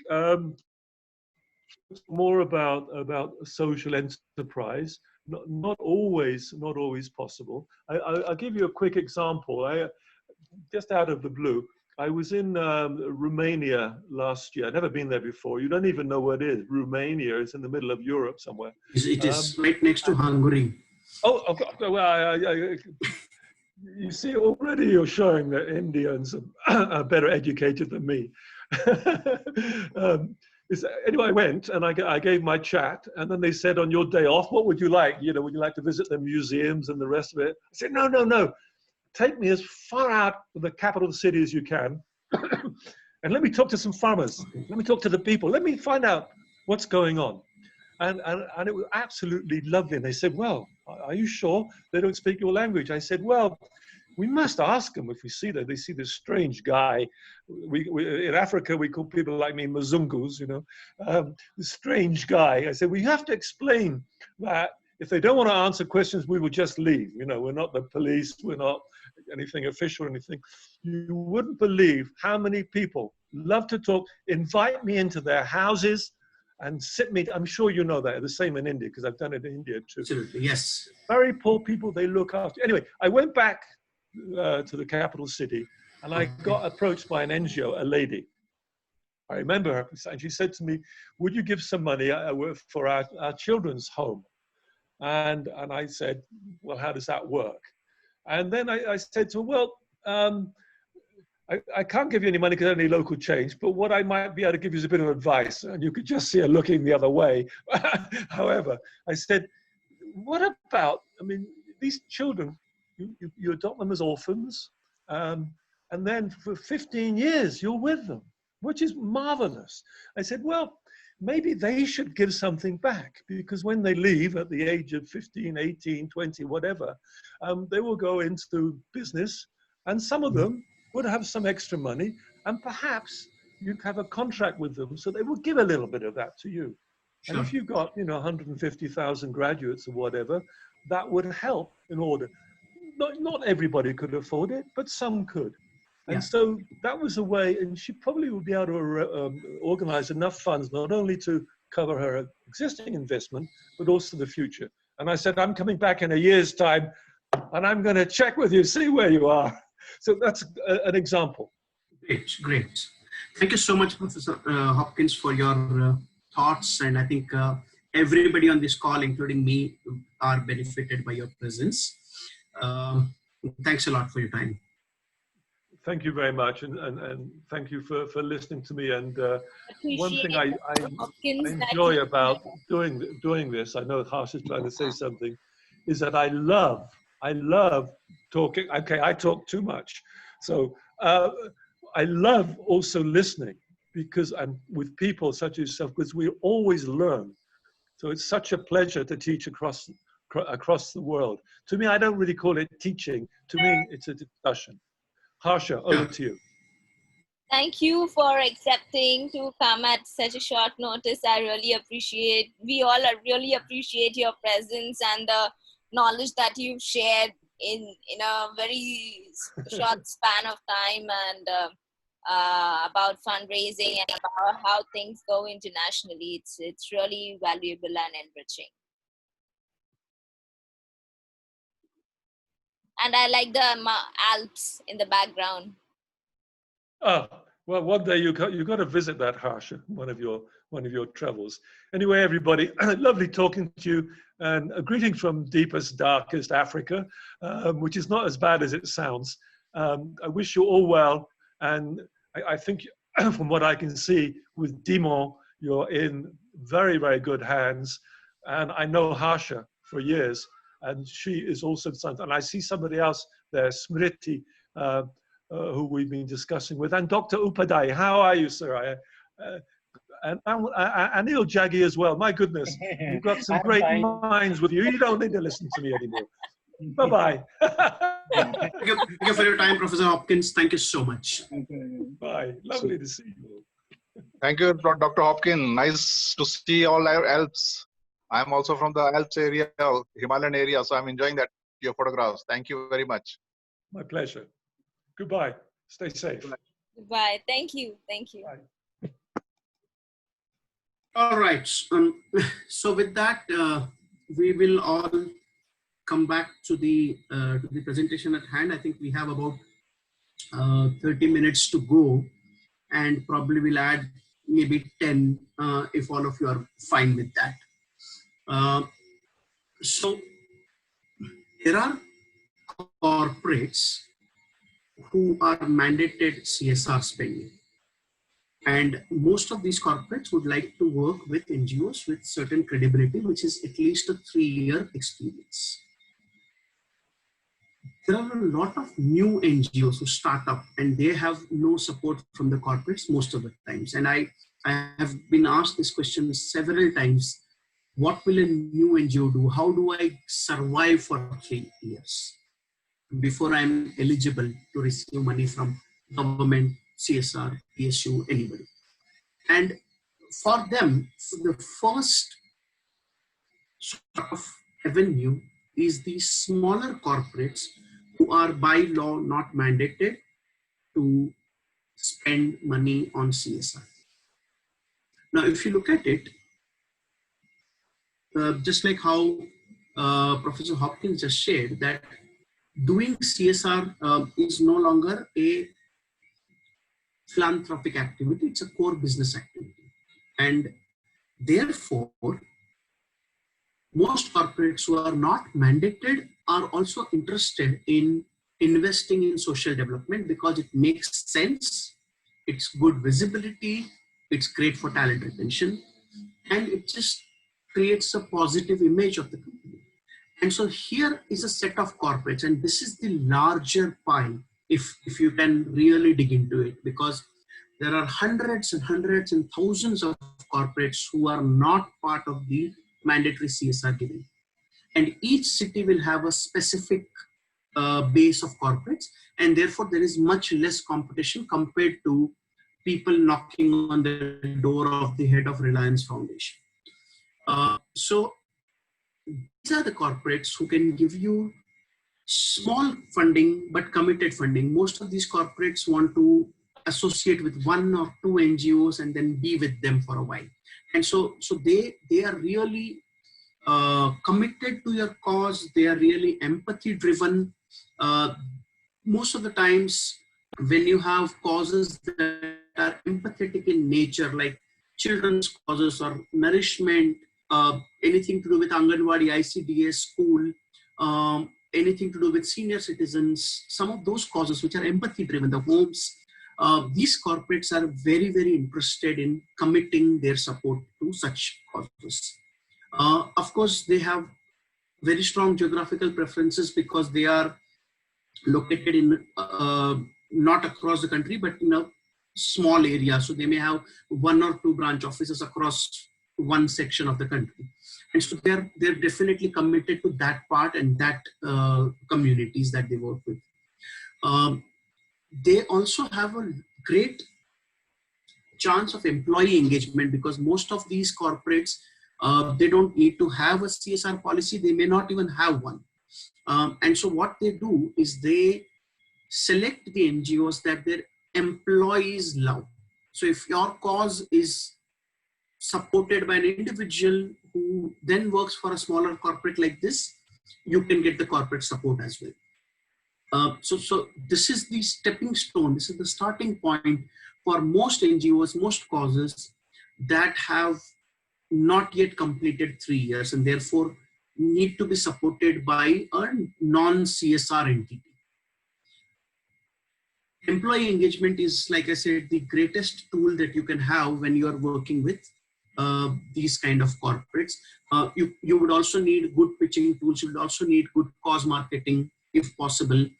And you need all the other shebang. They might not insist on you being 3-year-old NGO. They might not insist you in having 3 years audited reports. They might not insist on you having an ATG certificate most of the times because it's their empathy that drives the partnership more than the business aspects. And each city, each town in the country will have hundreds of such smaller corporates who have small budgets to spare for social development. And I think every NGO, every foundation who wants to raise money must look at these, especially the new ones who are still not qualified, if at all. With that, I have a very quick sort of experience share about how corporate fundraising in general works on ground.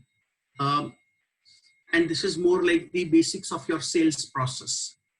So if you have about 100 leads, so you did your research, you sat down on the computer and figured out every single company that invests in the domain area that you are working in the geography that you are working in. You found 100 qualified companies who can invest in you. You start talking to them, you start calling them, you start writing to them, you start meeting those people. 15 people will be interested in your cause, 15 people will be interested in talking to you. And you will talk to them, you will pitch your cause, you will talk about how much support they can give you, all of those things. You have a presentation, you have a proposal, you make them visit your cause, your project area, all that happens. And then you have months and months of follow-up, because despite their best intentions, corporate CSR people are really busy and they have a lot to look for. So a new partnership, forging a new partnership with a corporate CSR is not an easy thing. There's a lot of follow-up required. But once you do that, maybe 3 people will fund you. And this is what is based on my personal experience. This is based on a lot of other friends who work in the social development sector and who raise money from corporates. So this is the cycle. This is what is the yoga for the day. This is the grind that you have to go through to raise money from corporate CSR and corporate too. You need to be persistent as a fundraiser. You need to talk to them. You need to ensure that you engage them for a long term. And one day, yes, you will succeed as far as the funding is concerned. So that's my one sort of advice as far as corporate CSR or corporate fundraising is concerned. The second piece that I want to share before I move on to the individual aspects is communication. And communication is very, very critical to raising even a single paisa. If you cannot communicate your cause well, you cannot raise money, period. And so you need a lot of strategies and a lot of focus on what you are communicating. And so I've seen a lot of NGO founders tell me that for us, it's about doing the work. For us, it's about creating an impact. For us, it's about ensuring that the community that we are serving gets the service that they need. We don't want to drum up what we're doing. We don't want to, take photographs and create this whole tamasha kind of a thing. And I empathize, I understand where they're coming from. However, I also understand from my work as both fundraiser as well as somebody who's been working with a lot of NGOs in the last 3 years, communicating their impact, that communicating your impact is as critical as creating it. If you create good impact, you might as well talk about it across the world. And so one must never be shy of telling the story. Now, whether you're a corporate CSR, whether you are a corporate CSR foundation or an NGO, whatever impact you're creating, you must communicate it. And that will be your sort of stepping stone to your further money coming into your cause. You need to be visible, whether it is in a very small way, like even a small Facebook page, to a large campaign like one PNG Siksha ran. But you need to be visible and you need to tell stories, create content on the ground. You need to talk about the change in terms of anecdotes, in terms of numbers, in terms of impact that you have created. And that is very, very critical for finding new supporters, popularizing your cause. And therefore, I always say that, logos and mythos both work when it comes to communicating. Logical, which is data-driven, numbers, impact numbers, yes, you must communicate that. But you also must communicate the emotional aspect, the empathy aspect of it. The stories, the people on the ground who have received your service and some change has come to their life. You must communicate that as well. So both of them are very, very critical, and both of them in equal measures work really well. Most of the NGO founders tell me that, once we raise money, we will invest some of it in communications and fundraising. That almost never works, because investments in communication and fundraising lead to more funds. It's never the other way. And so every NGO, every foundation, every corporate CSR must create a good strategy of how they're going to communicate their impact and have some investment in that. That's something that I've experienced over the last 8-10 years, and I continue to experience it. The moment you start talking about your cause, the moment you start engaging with the world by sharing your story on various platforms in various ways, people start noticing you, people start talking to you, people start taking you seriously, and people also start taking your cause seriously. So I cannot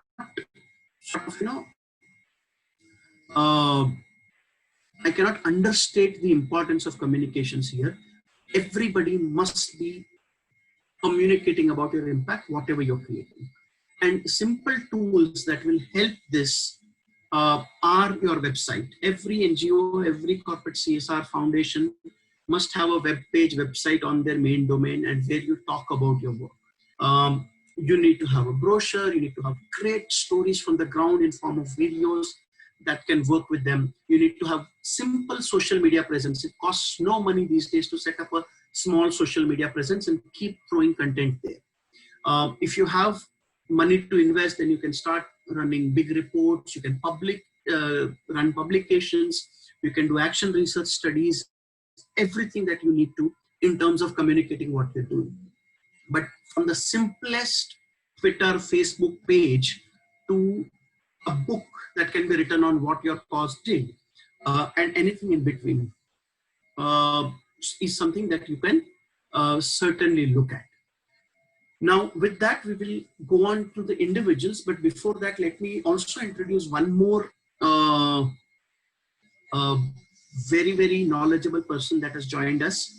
That is Mr. Venkat Rola. He's been a CSR head and has raised a lot of funds for a lot of NGOs as well. So, Mr. Venkat, you've been on the call. Welcome once again, and thank you. Thank you so much for your time. So at this stage, let me, before I move on to the individual fundraising part of it, let me also have everybody take advantage of your presence. And can you probably share 1 or 2 points about how you as a corporate CSR used to select NGOs? What is something that you see in an NGO or cause before you choose to support it? It's like the two sides of the coin. While it was difficult for NGOs to find a right CSR partner, it was equally difficult for CSRs to find the right NGO partner. And therefore, I would advise the NGOs to list themselves also in the tabulations that CII does. They have tabulated, they have scrutinized and listed the NGOs who have applied to them with all the details and created booklets. Same with Economic Times, same with various others. So once they are part of this kind of a collective information booklet that is available to corporates to select their NGO partners, they get a better chance to be found over there. The other very important thing I have seen is, as part of their own funnel that you were talking about, is how many NGOs have really gone into, say, the CSR Live Week, for example, or one of these big compendiums of all the websites of various corporates, and put them in Excel sheets where what are they doing, what is their fund, which is their area and geographies of operation, what are the programs they're running. If they really granulate all that and put it in a search of a simple Excel with filters, they'll arrive at 4 or 5 corporates worthy of targeting. So that is where the corporate can really benefit themselves. There was one NGO I was very pleasantly surprised when I was heading the Life Trust NGO of Lifestyle Group of Dubai. They had invited a NGO from overseas, or rather an institution from overseas, who ran one huge website selecting the great videos and stories that the corporates, the NGOs had to offer, and they put them up over there. So that becomes a great platform for every NGO to showcase what they've done. So those are also available for them. So these are opportunities. And the last but not the least, we had also gone to TV channels. Now TV channels have also a 2% margin money to be put into CSR. If not, at least they want to show themselves that they are promoting social causes rather than only excitement stories that they keep coming out with.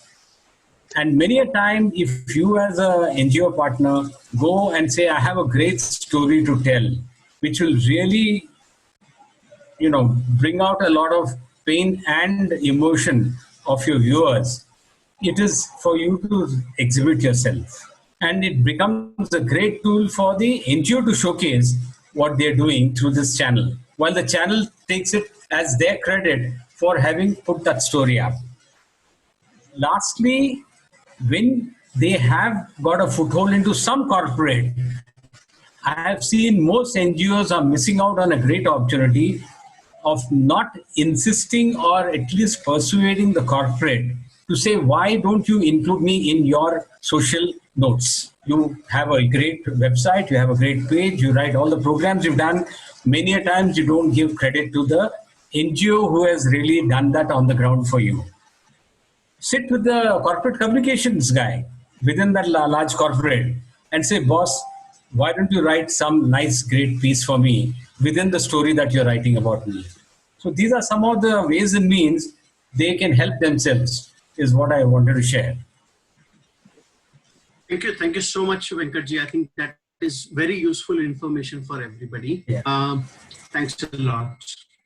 If Michael is hearing, I just wanted to quickly add one bit. He's left the call, but at least for everyone to know the usual debate: why is government penalizing the corporates with 2% bill?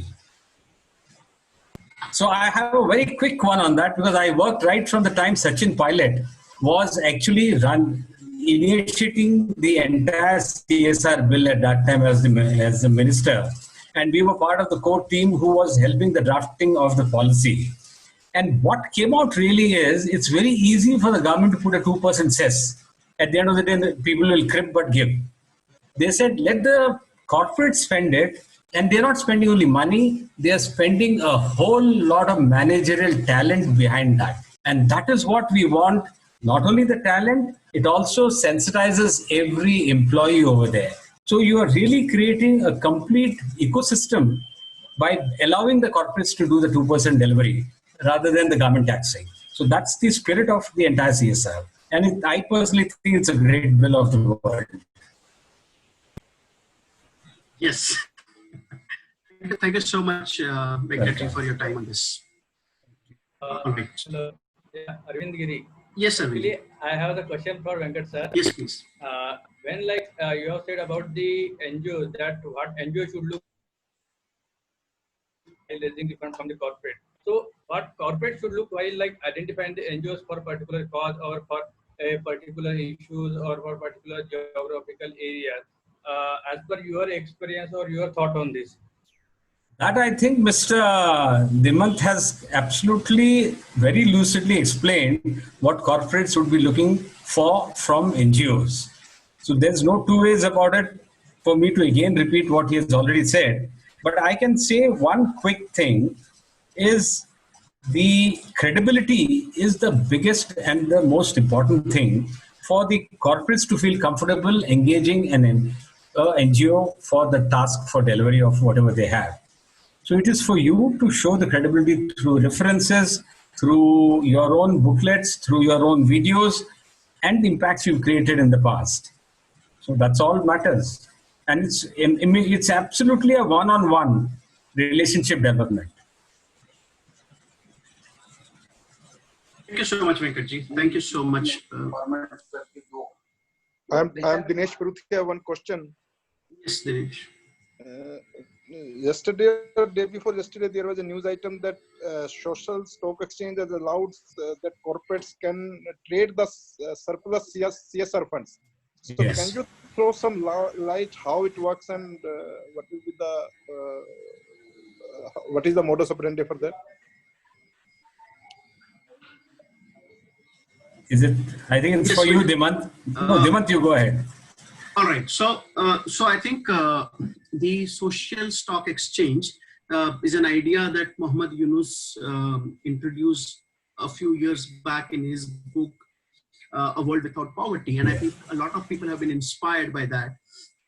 And finally, I think it's great that Indian government even considered that. Now, the modalities of it are still very, very hazy right now. So, I mean, I'd be committing a grave error if I give you the details, because it's something that, as of today, nobody knows. Yes, the finance minister in one of the budget speeches, I think last year or year before that, spoke about the social stock exchange. And this year they have said that the extra money can be invested. How it will work is anybody's guess as of now. So I think we need to be patient as far as the social stock exchange is concerned. It sounds like a great idea. It sounds like something that will give a lot of social enterprises and causes that are trying to sustain themselves a great fillip in terms of raising capital. But we will have to we'll have to hold on to our horses to understand what is the exact nitty-gritties of it. So while that is something that's kind of breaking news as we speak, I think the details are still something that we need to wait for. Probably BC Saman could play a role in this, which is a CSR arm of the BSE. Yes, so probably yes, but again, like I said, how they will be traded, what kind of money investment, those are all detailed. of those is currently very hazy. So it's better that we don't make erroneous statements on that. It's too early. Dhimanji, can I say a few words on this stock exchange? Yes, please, Dr. Jaggi. I think in my presentation also 3 days back, I spoke about this social stock exchange. And after going through one of the a thematic paper which is given to me by one of the internal department, and today news was also there that some kind of CSR intervention also will be there. But in the original form of social stock exchange, which was initiated by one of the lady from Bangladesh, not by Professor Yunus, Doreen, it was initiated in Singapore. So the original form of social stock exchange is different, and Indian government has included this CSR into the social stock exchange. The basic fundamental was that how to support social enterprise with some kind of capital. That was a fundamental of social stock exchange. So they have asked for some suggestion. The government of India has asked for the suggestion, especially that SEBI has taken over, and SEBI will take care of that, the suggestion. So I think we have to wait and watch like what exactly government of India is talking about social stock exchange. This is what I'm saying is that it is the original model of social stock exchange has been changed by government of India. So we have to wait and see that how this is going to come up maybe in the first week of July or second week of July. Thank you so much, Dr. Jaggi, for that. Thank you. Thanks a lot. Okay. So is my screen visible? I've just reshared it, and I hope everybody is able to see it. Yes, yes. Okay, brilliant. So, so I think we are at 20:57, and this is run way past our scheduled time. We should have been taking question and answers by now. But I hope all of you are not getting bored, and we can probably drudge on for another 10 minutes or so while I quickly finish the next 2 or 3 slides that I have, and then we'll probably have a 5-minute question and answer before we close it.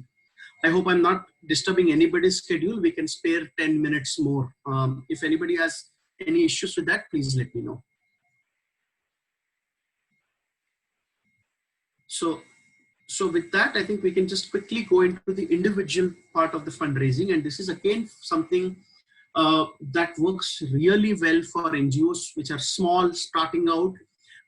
However, it also works brilliantly well with NGOs that are 100 years old as well, because people, have been the greatest givers. Everybody wants to give to charity. And I mean, in India, I think when I started off as a fundraiser, one of the first things that my then CEO of Nandi Foundation told me is that you are not competing with NGOs, you are not competing with CSR or corporates, you're not competing with anybody, you're competing with God for funds. Because most of the social giving or most of the giving in our country goes to temples and religious places. So people have been giving, whether it is for charitable causes, whether it is for religious causes or for social causes. It's all about how one can impress upon themselves that here is a cause worth supporting and therefore get their support. And so individual fundraising is a key component of almost all NGOs. And the great thing about individual fundraising is, though it's a small funding, it's each individual can afford a small amount, which can never match what a large company can. However, the volume that you get in individual fundraising is really great, because you can have hundreds and thousands of people supporting your cause in their very small way. And the second very important thing is that the individual fundraising that you do is mostly unrestricted grants. When you tie up with a CSR, when you tie up with a institutional fundraising or any government cause, you have a budget, you have line items, and you must spend money only adhering to those budget line items. If you want to experiment, if you want to add some components to your cause or project, if you want to start a project which is not in a area that is preferred by your current institutional or corporate donors, individual fundraising is your go-to place. Because when individuals give an organization money, they don't really care about which line item this money is spent for. What they care about is that I am helping this NGO achieve its vision, and I like this cause, and therefore I am supporting. And so that's the unrestricted money that you can use in experimenting, you can use in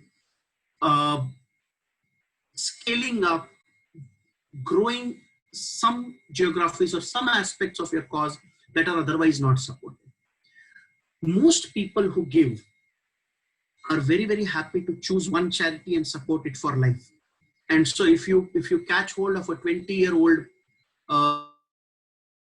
person who's starting their career, and you can impress upon on them that your cause is brilliant and they must support it, you can get their support till they turn 75 years old even. So there have been a lot of people, I personally know a lot of people who have been giving to charities year in, year out, on their birthdays, on their anniversaries, generally. And of course, March is the month that everybody wants to give. So there is a great chance of a very long-term association.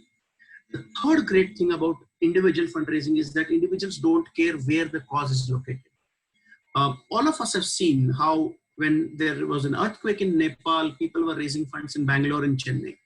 When there was a flood in Chennai, people were raising funds in Delhi, Bombay, Hyderabad, everywhere. It really does not matter where the cause is located, where the implementation is located, as long as there is that empathy, the heart with the people. And so that's very, very important. You can also integrate your cause with social media and reach a lot of individuals. You can take the power of crowdfunding. You can have a retail setup, and individuals can also become your target for earned income. If you are an NGO that's producing some products, whether it is coffee that Nandi Foundation used to produce, or whether it is any such small things that NGOs and their beneficiaries are producing. If you're a farm producer organization, if you are a livelihood and skill building organization, if you have products, individual funders can also buy your products and participate in your earned income bit. And so I think for every organization, they must have an individual fundraising strategy and individual fundraising policy, and see how they can get the best out of it. What do you need? Well, you need a lot of things. Firstly, you need a website that is payment ready. You need people to come onto your website and donate money. You also need great social media presence. You might also want to invest in a retail process where you can use the power of telephone, the power of crowdfunding, the power of mail process even. I still know that even in this 2020, organizations like UNICEF, organizations like SOS Children's Village, CRY to a certain extent, are using the power of snail mail. They still send postcards and they still send mails to people and they sign up as funders. So it's a great way to participate in retail fundraising. If you have influencers, if you have celebrities, if you have people that you know and support your cause who are popular, then you can use the power of their influence, their presence as part of your individual fundraising strategy. I might be rushing slightly because we have already crossed the time, but I'm very, very happy to answer questions. I'll share with you my email address as well. So if anybody has other questions, I'll be really happy to answer. I'll just take this one last slide, which is again very critical, which is the intermediaries. So if you are looking for funding and you don't have fundraisers for yourself, if you don't have too much bandwidth to invest in fundraising, you should look at intermediaries. These are organizations that can become your fundraising team. These are organizations which will first conduct a due diligence on your organization, certify you, and then they will pitch your cause for multiple opportunities across corporates. Simple examples of such organizations are United Way, for example, is present in all metro cities and it's also present in some small towns as well. The first chapter of United Way started in Baroda, I think, and so from there they have spread across. So if you have a larger town or a city in front of nearby your cause or nearby where you are located, you should hunt for a United Way office, and if there is one, you should go and enroll yourself with them or register and panel yourself with them. Give India is another such organization that does a lot of retail fundraising on behalf of causes. The Charity Shade Foundation is another organization that does that. Then there are organizations like GuideStar and Credibility Alliance that give you a lot of credibility ratings which can help you in raising money. Organizations like Dasra have done a great job in kickstarting a lot of NGOs. So there are a lot of such intermediaries that you must look at the chances of getting fundraising from those NGOs. What you need is very much like how you would deal with a corporate. You need a good marketing kit. You need some co-branding opportunities where the intermediary and your NGO's brand can be put together, and you should be you can be projected as doing a project together. You also need all your compliance and website and things like that. So that's the intermediaries bit. And of course, then you can do events from a small bake sale to a marathon that has 50,000 people participate in.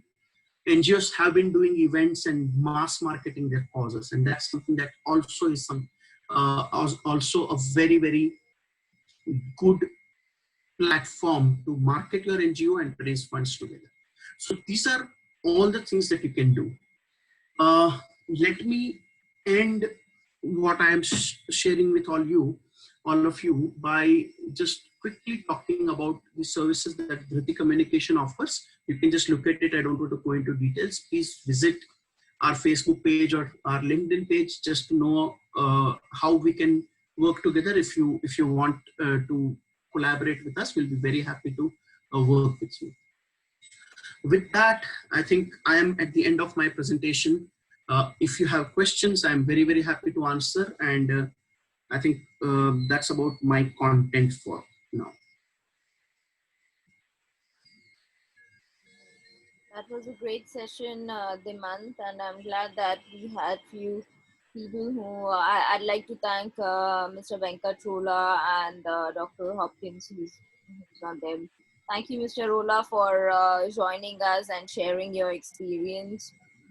It really enriched all of us, and in the best interest of time, I guess it's already 9:10. We should call it a day, and you could share your email ID, and anything beyond this, people could just write down to you. Sure. I mean, if you want to take a minute or two and answer any critical questions, I'm happy to. But if that's not the case, then yes, we can call it a day. Yeah, let's call it a day. It's 9:10. Thank you very much, everybody, for your time. It was great. Tomorrow we have a feedback session, and all of us would be there together, and exchanging thoughts, and it will be more informal discussion on how we could improve our offerings better than what we are to go to the next level.